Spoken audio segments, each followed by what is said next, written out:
aniga noloshayda waxay ahayd mid kaliya oo aanan cidna u baahnayn, balse markaan adiga ku bartay ma aanan baran ruux wehel ii ahaado ee waxaan bartay ciqaab iyo ruux cidlada igu sii dhaawaca.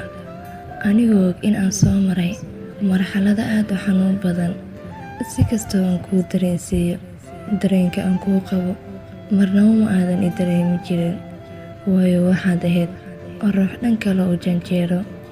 anigoo og in aad mar qalbigayga cidlaysay ayaan dib kugu soo dhaweeyey qalbigayga, anigoo cidna aan ka amar qaadan. noloshayda waxay ahayd mid kaliya oo aanan cidna haysan, ayaad sidaa doonto ka samaysatay.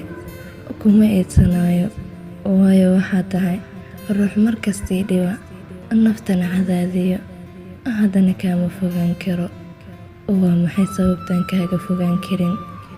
naxariis nafta kaama hesho, haddana way ku haraadsan tahay, waayo ma tihid ruux naxariis leh. waxna ma dhaantid xayawaanka aan diirnaxin.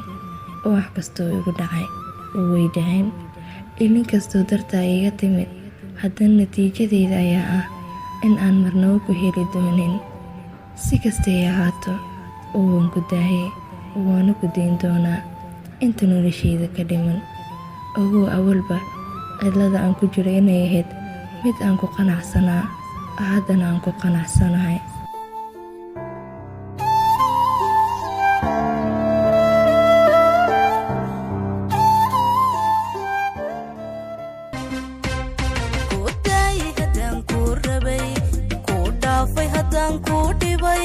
kashayda haddaan kuu qoray kaa tiray magacaad lahayd